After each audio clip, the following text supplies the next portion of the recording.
Halo semuanya, banyak dari kalian yang bertanya bagaimanakah sih caranya untuk trading dengan modal minim. Nah, minim di sini itu kita ibaratkan 500.000. Apakah bisa? Jawabannya adalah bisa. Begini caranya. Pertama, pastikan modal ini tadi itu bukan pinjaman terlebih dahulu. Jadi kalian jangan pinjem bank atau pinjem temen untuk trading, atau pakai simpanan.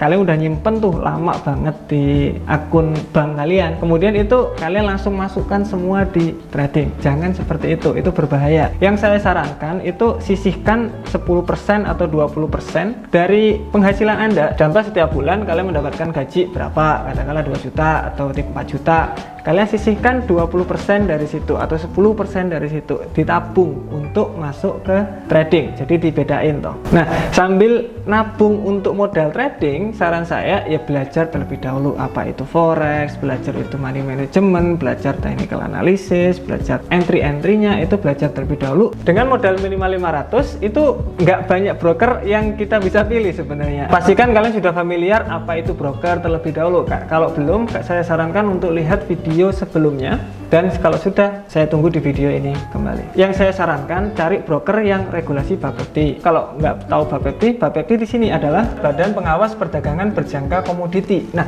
Bapepti di sini itu mengawasi perilaku broker-broker. Jadi contoh ada broker scam, kita nggak bisa tarik, nanti kita bisa lapor ke Bapepti. Jadi enak. Jadi saya sarankan yang benar-benar terregulasi. Karena kalau sudah trading profit, kemudian mau tarik nggak bisa, ya percuma. Jadi mending kita cari broker yang oke dulu, kemudian kita review, kita cari ini gimana sih, regulasinya gimana sih, kontak CS-nya ini gimana dan lain-lain. Oke, saya mau garis bawahi terlebih dahulu, broker di sini itu saya tidak di-endorse ataupun dipromosi broker-broker tersebut. Jadi ini hanya pilihan acak aja yang saya research di Google. Ada beberapa broker sebenarnya yang kita contohkan di MIFX aja. Mereka bilang bisa trading dengan minimal 500.000. Oke, kita cek produknya apa-apa aja. Kita ketika masuk ke produk, ditunjukkan beberapa akun yang bisa kita pilih. Ada ultra low, standar, pro, dan multilateral. Kita bisa lihat minimal deposit itu 500.000. Oke, berarti memang benar kita bisa entry dengan 500.000. Tapi apakah benar-benar bisa? Jawabannya tidak bisa sebenarnya. Oke, kalau ingin buka akun sebenarnya simple. Kalau kalian pengen buka akun demo, tinggal klik buka akun demo. Kalau pengen live account ya buka live account. Kalau masih bingung, kalian sebenarnya bisa langsung live chat sama customer service-nya di sini. Atau biasanya di bawah itu ada hubungi kami. Nanti kalian bakalan mendapatkan, biasanya itu ada orang yang nelpon kalian atau WA kalian, itu dibimbing di sana. Itu contoh di MIFX. Nah, itu untuk modal 500. Sebenarnya kalau untuk modal lebih dari 500, contoh 2 juta, kemudian 2,5 juta, itu ada beberapa broker yang bisa minimal segitu. Contoh ada di GK Invest. Nah, GK Invest di sini minimal adalah 2 juta atau $200. Jadi dengan modal minim aja sebenarnya bisa kita untuk trading. Tapi bagaimana cara ngatur resikonya, cara tradingnya itu bagaimana, kita akan bahas sebentar lagi. Kita udah bahas tuh, pertama modal 500, kita harus cari broker yang bisa untuk modal 500. Kemudian resikonya bagaimana? Yang kalian tahu, trading di sini itu sangat berbahaya kalau kalian itu nggak bisa ngatur resiko. Modal kecil, modal besar pun ya sama aja, ya bahaya kalau kalian nggak bisa ngatur resikonya. Jadi dengan modal 500.000, atau biasanya kalau kita jadikan US dollar itu menjadi $50. Dengan modal $50 itu saya sarankan jangan gede-gede resikonya juga, walaupun modalnya kecil tapi ya jangan gede-gede resikonya. Kita bisa bilang 1-2%. Nah, kita bisa lihat bahwa 2% di sini adalah maksimal. Kita contohkan aja. Berarti modal $50, 2%-nya $50 itu berapa? Yaitu $1.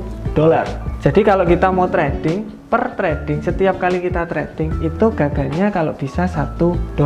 Kalau lebih dari $1 ya jangan. Katakanlah kalian minusnya itu $1, langsung cut. Minus $1 kalian cut. Kayak gitu, itu cara mengatur resikonya. Contoh lagi, modal Anda bukan $50. Contoh modal Anda adalah $200. Oke, kalau $200 bagaimana Pak? Oke, $200. 2% dari $200 adalah $4. Jadi setiap kali kalian trading ada minus $4, cut, tutup posisinya. Jadi ketika rugi $4 tutup, rugi $4 tutup. Itu konsisten di situ. Jangan sekarang $4, besok $8, besok lagi 18, sekarang $4 lagi. Itu nggak konsisten nanti. Kalau mau konsisten profitnya ya konsisten juga cara money managementnya. Nah, kenapa kok 2%? Kenapa kok 1%? Kenapa kok nggak 10%? Jadi 2% di sini sebenarnya menarik. Kenapa? 2% di sini, kalau kalian lihat kita butuh gagal berapa supaya modal kita habis kan gitu.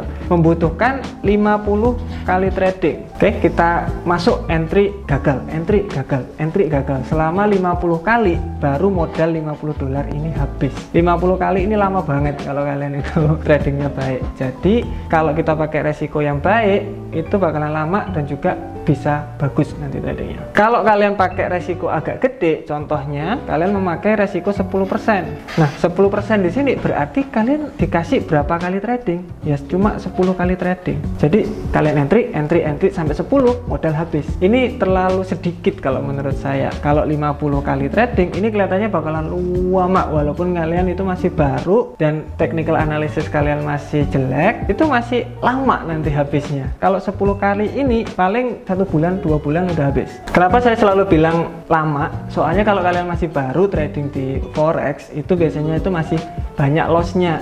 Lossnya di sini gara-gara banyak. Kalau bisa itu resikonya kecil supaya nggak habis modalnya. Kalau udah baik nanti modalnya kan nambah-nambah sendiri. Jadi kalau bisa dibagusin dulu tradingnya, resikonya dikecilin. Oke, dari tadi ngomongin loss saja. Kemudian kalau untungnya bagaimana? Untungnya di sini kan kita contohnya modalnya 50 dolar tadi. Kemudian ketika setiap kali loss itu loss 1 dolar. Kalau untungnya ini bagaimana? Untungnya ya kalau bisa 2 kali lipat dari gagalnya, yaitu untung 2 dolar. Katakanlah kita gagal 2 kali, kita untung 1 kali, berarti kita masih untung. Di sini kuncinya adalah konsistensi. Kalau kalian bisa konsisten setiap kali gagal 1%, setiap gagal 1%, setiap untung 2%, setiap kali untung 2%, kemungkinan kalian sudah bisa untuk profit lumayan konsisten di sana. Saya contohkan di tabel Excel aja. Di tabel Excel di sini saya sudah bikin modal awal 50 dolar. Ketika kita win atau W, itu kita untungnya 2 dolar. Kemudian balance-nya itu langsung nambah otomatis jadi 52. Ketika gagal itu 1 dolar. Oke, kita coba. Kita gagal terus. Kemudian kita win beberapa kali aja. Oke, kalau kalian lihat tradingnya berapa kali? 50 kali. Untungnya cuma 17 kali, gagalnya 33 kali. Oke, lebih banyak gagalnya daripada untungnya. Win percentage-nya itu 34%. Maksudnya persentase untungnya itu cuma 34%. Tapi kalau kalian lihat, kita masih untung 1 dolar, 51%. Nah, dari sini kalian bisa berpikiran, oke, kalau kita itu konsisten sebenarnya resikonya berapa, untungnya berapa, sebenarnya kita bisa kok profit di sini. Menggunakan modal kecil di forex itu sangatlah mungkin, sangat-sangat mungkin. Dengan modal 500.000 itu juga sangat-sangat mungkin dan bisa, tetapi jangan berekspektasi terlalu tinggi. Contoh, uang 500.000 bakalan jadi 5 juta dalam sekejap. Ketika kita berekspektasi terlalu tinggi, nanti resikonya bakalan kita tinggiin. Kayak contohnya kalian lihat, oh cuma 1 dolar ya, kapan jadi kayanya kan, kayak gitu. Tapi ketika kalian itu naikkan untuk resikonya, contoh setiap kali trading itu jadi 10 dolar, kelihatan besar, tapi modal Anda bakalan habis di sana. Hati-hati di sana untuk pemikirannya. Nah, di sini saya selalu sarankan pelan-pelan aja, apalagi kalau masih baru, itu benar-benar pelan-pelan aja, wes nggak usah terlalu muluk-muluk. Untuk time frame yang digunakan untuk modal kecil itu sebaiknya menggunakan M30, M15 itu untuk kita cari-cari entry-nya di sana supaya tipsnya itu kecil. Dan pair yang digunakan itu Euro USD dan USD JPY saja karena spreadnya itu pendek. Kalau kalian masih belum tahu tentang time frame dan juga pair, kalian bisa cek video selanjutnya.